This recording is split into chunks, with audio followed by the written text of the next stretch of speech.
my YouTube friends, this is Kim.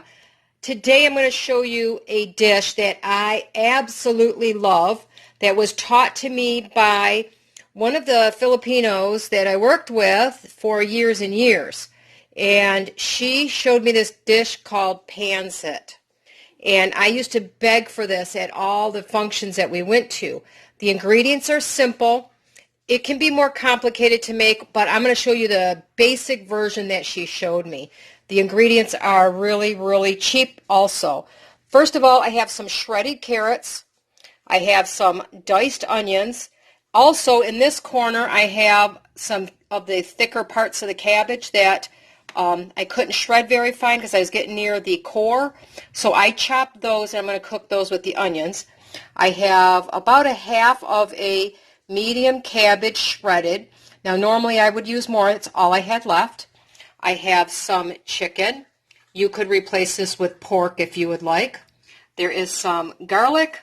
You need some kind of broth, oil, soy sauce, and most importantly, your rice stick noodles. Now these are not easily found because they are very fine, thin noodles. I don't know if this is a brand or if that's the style, Bihon, B-I-H-O-N.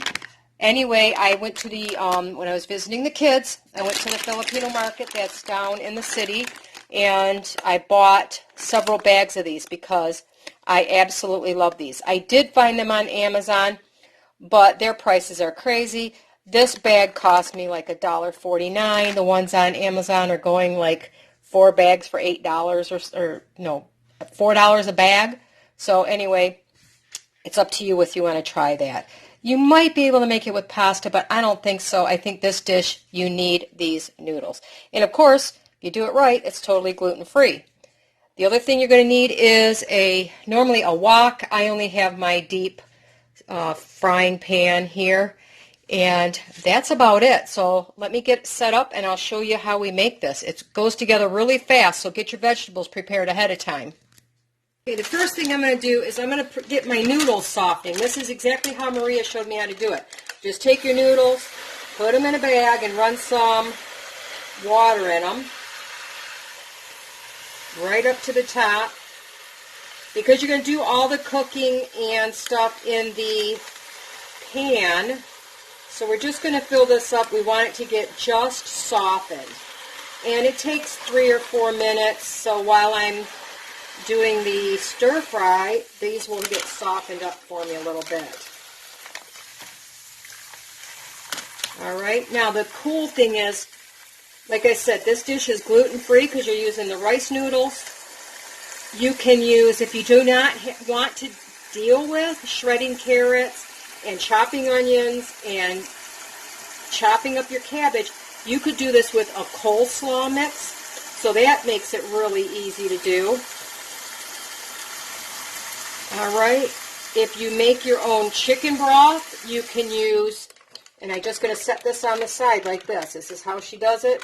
Kind of prop it in the corner here, hoping it doesn't fall over. And that's that. So my noodles are soaking. I'm going to take it back over to the stove over here. And like I said, normally you would use a wok. I don't have one. So I'm going to start out with a pretty generous amount of oil. I would say probably about a 1/4 cup because I really want to start sauteing those onions down. I'm going to get the oil relatively hot.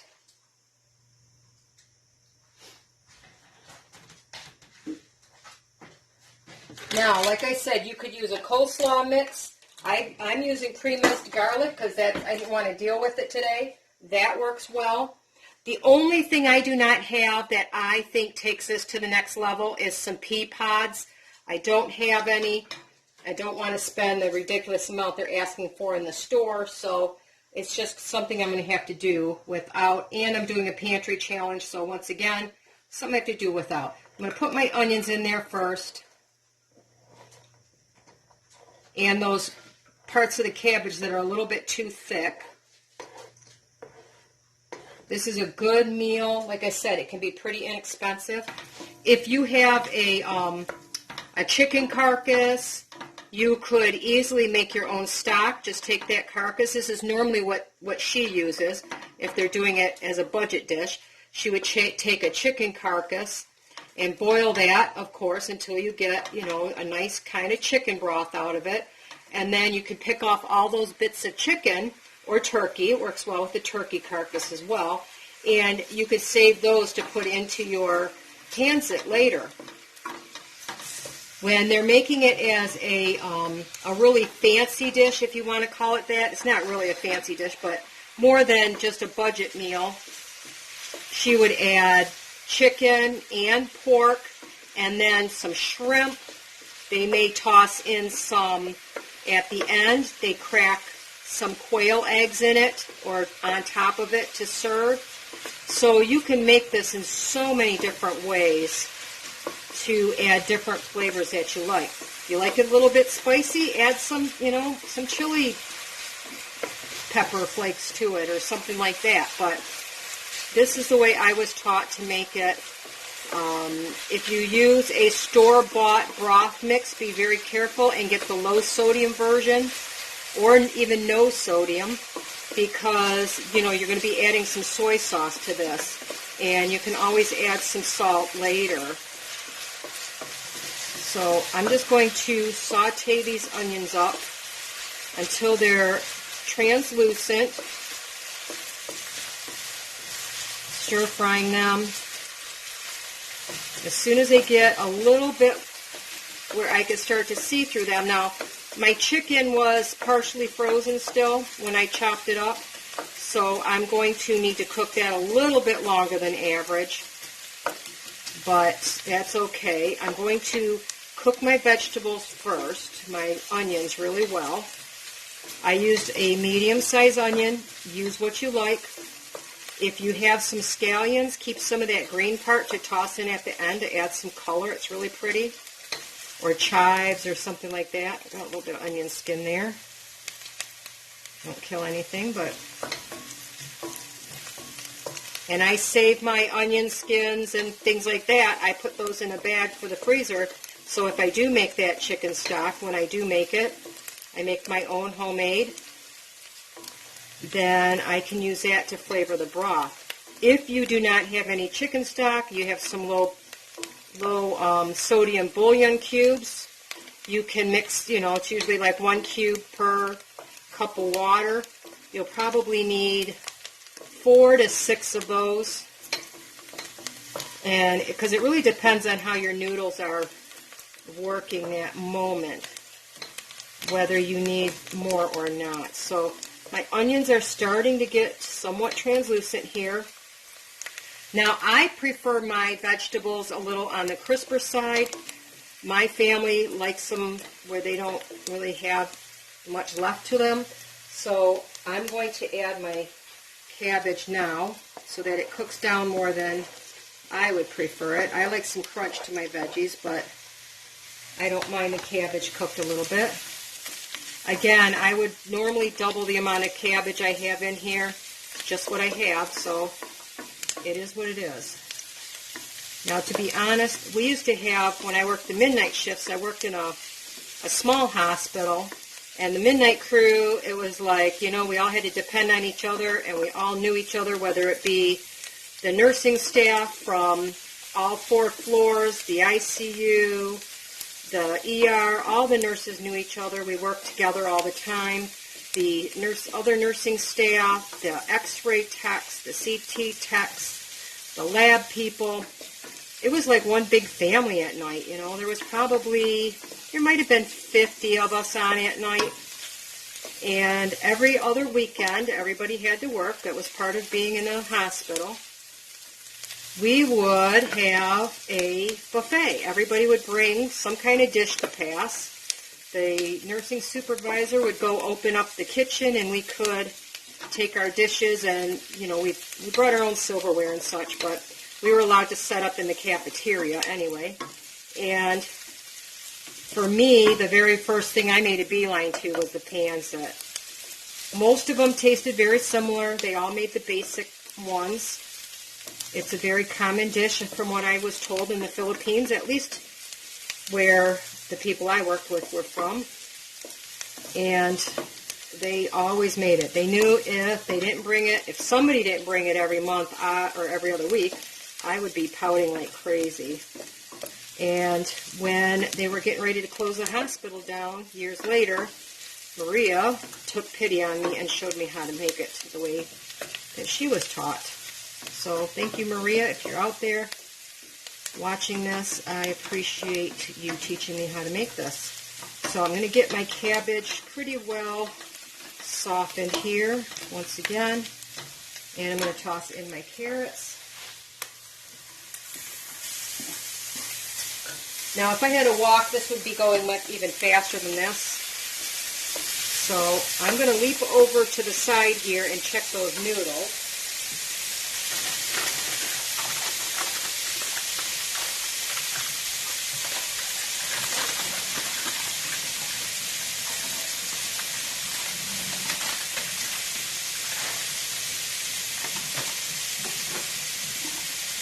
Okay, I drained them, and as you can see, they're just starting to get a little bit pliable. They're not totally stiff anymore. I can bend them without breaking them. So that's where we want them for now.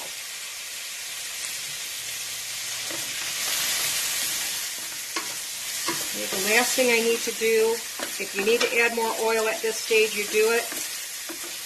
I would normally take most of my veggies out when I cook the chicken, which I think I'm going to do because I like them that way. And since I'm going to eat 99% of this leftover, I guarantee you it all gets eaten up. I'm going to take my vegetables out at this point because I don't want to burn them or cook them too much. In a wok, I could easily push them off to the sides. They usually climb up the sides a bit, but this is not a wok, so take my softened vegetables out. Add just a little bit more oil because I want to cook my chicken next. Oop, that's a little more than I would usually. I like about 2 tablespoons. That was a big glug. Now, I haven't decided yet if I'm going to use all of this chicken or not because this is a good over a pound here, and I don't need that much. Let's see when I get it cooked in here. I could save some of that for another dish. I make a chicken fried rice a lot, so I think I'm going to save the other bit of that chicken. That's the nice thing. You can add a lot more vegetables and really round this out. Fry up my chicken here.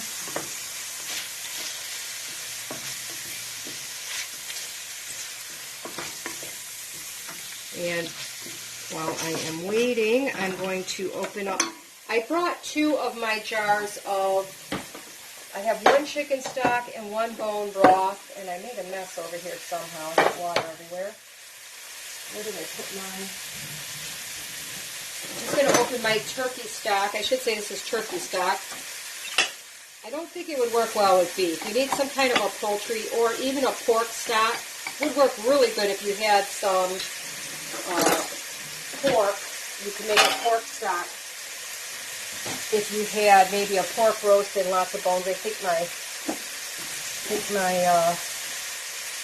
noodles spilled over here a bit.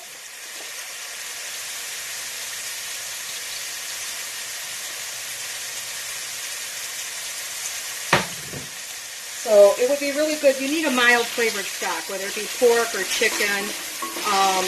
Now Maria said sometimes she makes like a shrimp stock, where she'll take her shrimp, and she buys it fresh, and she would take the shells and stuff and boil those up.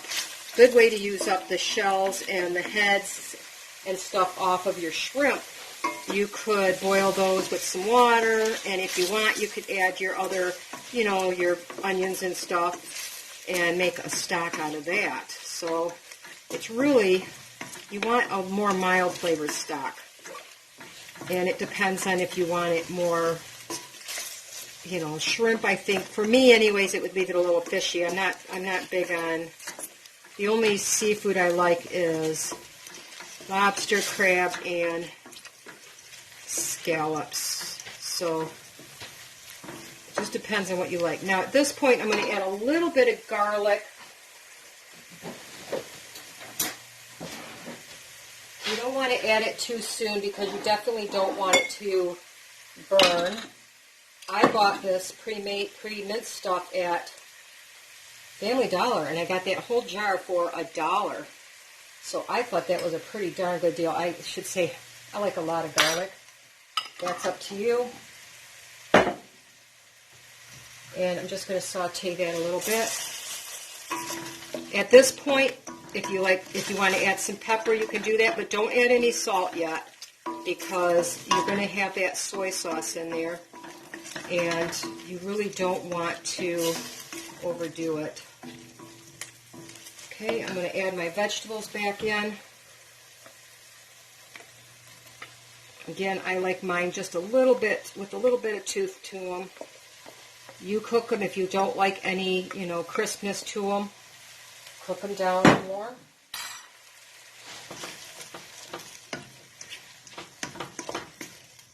If I had pea pods, that goes in later. I like my pea pods, again, I like my pea pods really crisp. And in this dish, I like a lot of them. So that's the one thing that's kind of a bummer. I do chop them roughly in half or so, maybe into thirds, just so they disperse out really nice. And I'm talking the pea pods, not the snow peas. I like the fat ones that really have a lot of flavor to them. You could use fresh peas, would be awesome in this too. All right, now comes the easy part, the finishing part. I'm going to take those noodles. Remember, they're softened, so they'll fit down in my dish now, in my pan. Just going to add them directly to my pan. You want your pan up pretty high because I'm going to be adding some cold liquids. Now, if I had made a fresh stock, that would be simmering on the stove. I wouldn't need it so much. I'm going to put in, that's a good cup of my stock. And you're going to cook this. Actually, the noodles will start to absorb some of that broth, which is that's why they get so yummy. Mix it around. My chicken might not be thoroughly cooked because remember it was frozen, so that's why I'm leaving it in the pan. I'm going to cook this until as much broth as it takes to soften these noodles. So generally, I'd say anywhere from 2 to 4 cups of stock.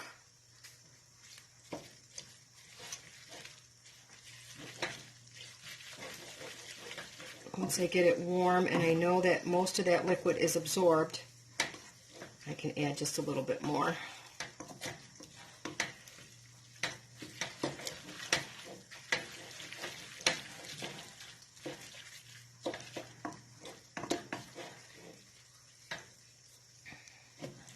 You could see how, normally I would use, what do you call it, julienne carrots, again, so I like a little bit more bite to them, but the boys here don't, so I accommodate them. I still get the flavor.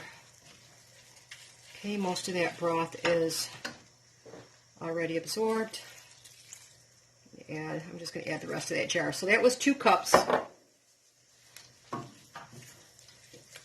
And don't forget, I'm going to be adding a little bit of soy sauce at the end.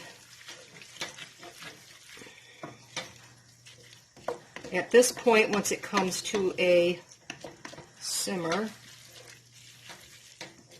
I will put my lid on just for a minute to make sure that those noodles really kind of absorb that liquid and cook. So I'll put my lid on for only about 2 minutes, and then I will be right back. All right, where did I put my hot pad here? I think I may have turned them down a little bit too far. So you can see most of my liquid is absorbed. This is where you need to taste test them. If they're still chewy, you're going to add some more broth to them. So I take out a few noodles.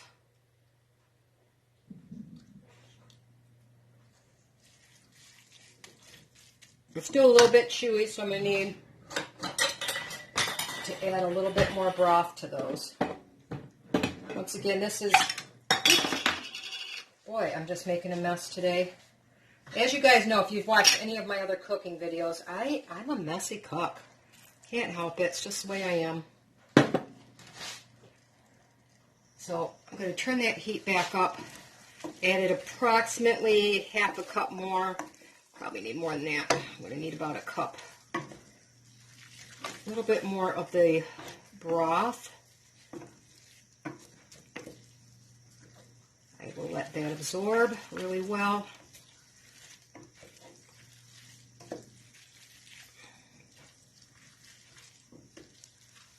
Again, if this is a good dish, if you like kind of a stir-fry type thing with rice, you can clean out your vegetables. If you like other vegetables, if it was just me at the very end, I would probably maybe add in some shredded spinach or some kale, something to give it a little bit more color. Again, those pea pods that I love.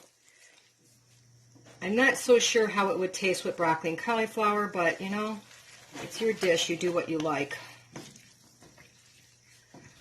But I think with some little bit of shredded kale or broccoli, spinach, it would be really good. Make sure, let's see how the noodles are doing.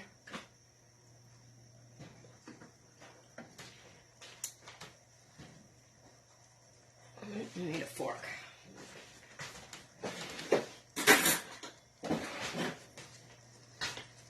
All right, let me get in there.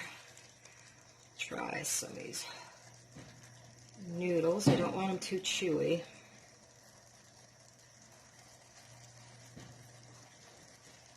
Well, the cabbage is well cooked. Try the noodles. I don't want to put my fork in my mouth. And then I don't want to dip it back in here. Perfect. My noodles are just about done. So, now if you only had 2 cups of the broth, you could obviously add a little bit of water if you needed to.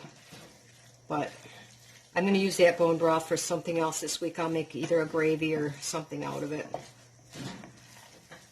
There. Now I'm going to take my soy sauce. A lot of this is up to your taste. I prefer a fairly good amount, probably a good 1/4 cup or so. But I don't start with that much because the last thing I want to do is over salt it and have something I don't enjoy eating. Turns it a nice brown colors. If you don't use soy sauce, you could use liquid aminos. I'm sure they would work just fine.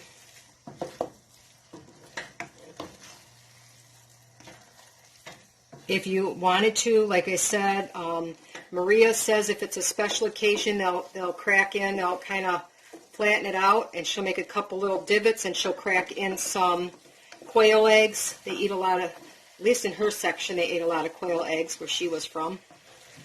I guess it's quite the delicacy, and duck eggs and things like that. So one more little taste here. I want to see. I have enough. Now I'm going to use my mouth here. No soy sauce. That's enough for me. I don't know about the guys if they would like it any saltier. So I can add some on my plate later. That's it, guys. This is such a beautiful, easy, inexpensive. I used a 1/2 pound of chicken, so boneless, skinless chicken breast in my area is $1.99 a pound. Use $1 worth of chicken breast, $1.49 for the noodles. Cabbage, I'm sure that wasn't even a pound. So let's say 50 cents in cabbage, 1 carrot, 1 onion. The whole dish came together for under $2.50. I'm going to eat a good portion of this tonight, and I guarantee you, even after the boys eat tonight, I'm going to get 3 or 4 more lunches out of it. So if you think this is a dish you'd enjoy, let me know. If you've ever had it, let me know if you've made it before, if you have other changes that you would add to it. This is a way I was taught by Maria. And eat up, guys. It's delicious. You guys have a wonderful day.